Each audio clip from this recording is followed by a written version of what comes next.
Again, we turn to the 2025 St. Petersburg International Economic Forum, and again we turn to the words of Russian dictator Vladimir Putin. He has made two very significant comments on Ukraine and on Russia's war goals. Have a look at them. Mr. President, I'm in no position. I have many times said that I consider Russian and Ukrainian peoples a one people, in fact. In that sense, the whole of Ukraine is ours. We have an old, rather not a saying or a parable, but an ancient rule. Where the foot of a Russian soldier steps, that is ours. If you ever had any doubt that Vladimir Putin is a fascist imperialist and that the Russian nation is an empire, then those comments should dispel that notion entirely. But let's break this down. Putin wasn't reading from a script there. He was answering a question from the floor, responding off the cuff. And yet, what he said was anything but casual. The idea that Ukraine is ours reflects a long-running belief in the Kremlin that Ukraine isn't a separate nation, but a part of Russia's spiritual and cultural body. It's an ideology, an imperialist ideology, and one that Putin has used repeatedly to justify the war. People still seem to believe that Ukraine and Russia are brother nations.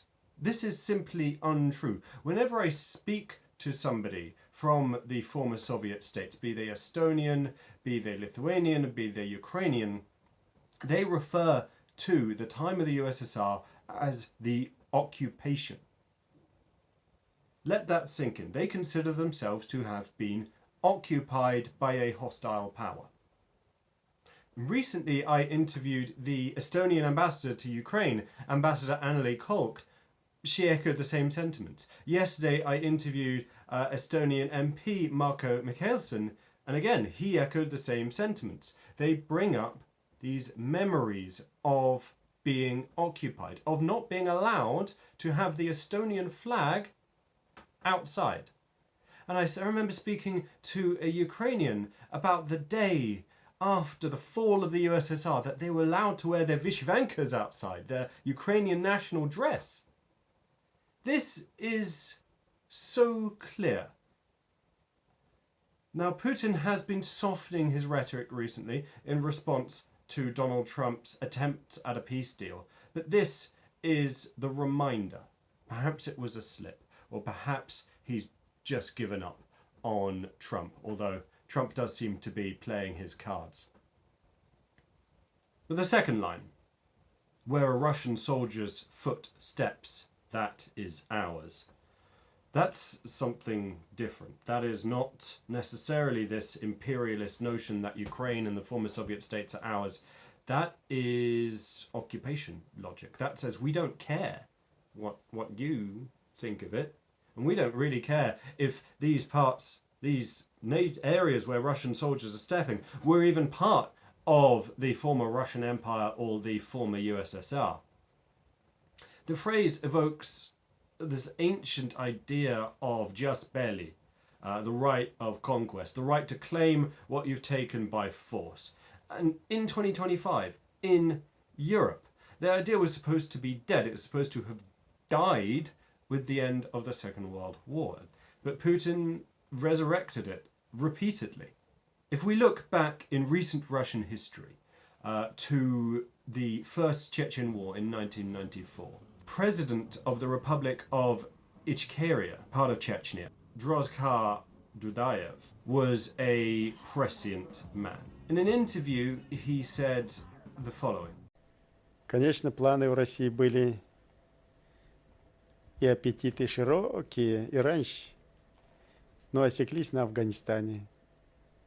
Знаете, как в анекдоте муравей перевязанный идет, а кумарик спрашивает: что с тобой, Мурик, дорогой? Что случилось? Да, было дело. Хотел светлячка отведать, да на окурок нарвался. Вот так нарвались на Афганистан, и аппетиты немножко поубавились. А когда погорели на Афганистане, что решили изменить политику, привлечь Европу на свою сторону, идеологи и политики, и заигрывать с Европой, чтобы усилиться до Индийского океана, Ближнего Востока, Босфора, Красного моря, а потом шлепнуть и Европу. Афганистан, а потом и другие трудности, а потом еще теперь Ичкерия. Ичкерия поубавила немножко аппетиты, но не приостановила. В Крыму еще будет бойня. Украина еще схлестнется с Россией на непримиримых.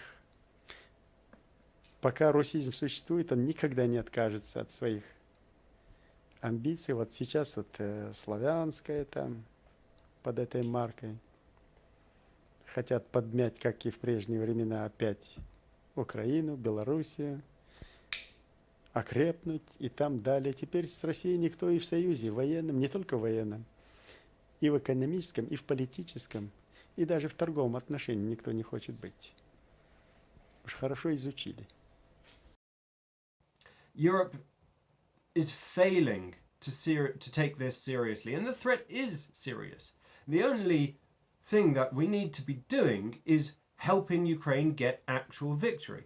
And the arrogance, I have to add, of Western Europe in particular is noteworthy. I spoke about Dudayev and I interviewed Estonian MP Marko Mihkelson about him recently. I'm going to be doing a more in-depth piece on Dudayev in future. And I asked why is it that our Western partners don't seem to be listening? And he said words to the effect of, well, when you've seen the brutality of Russian imperialism firsthand, as he has, he grew up in Soviet-occupied Estonia, it's much easier to conceptualize.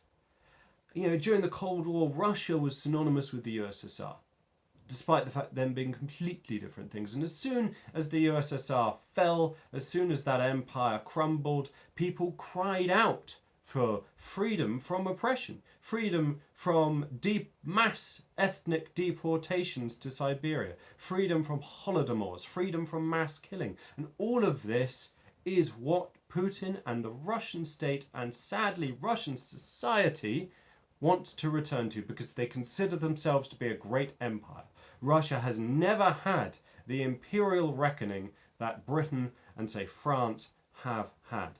The recognition that imperialism is evil. And even those two countries are not perfect when it comes to this. Russian rhetoric is clear. They are saying we're going to punch you in the face. And they've been punching somebody else in the face over there. Why aren't we believing them? And why aren't we raising our fists in response? And why aren't we helping the guy that they're trying to punch? And not only has Putin released this imperialist rhetoric, he's also once again threatened to use nuclear weapons on Ukraine. This time in response to probably a planted question from a journalist asking, oh, what if Ukraine sets off a dirty bomb? Nonsense. And another threat, because that's all Putin really knows. When he is faced with a problem, his first thought is A, how I can kill my way out of this problem, and then B, how can I threaten my way out of this problem if the killing isn't working, which it isn't working in Ukraine because the Ukrainians are defiant and fighting back. And Europe needs to learn not to be bullied by Russia. Europe needs to be brave like Ukraine, and at the moment it's not. Let us hope that our leaders can get some spine, because if democracy needs anything now, it's steel. Remember, democracy is non-negotiable.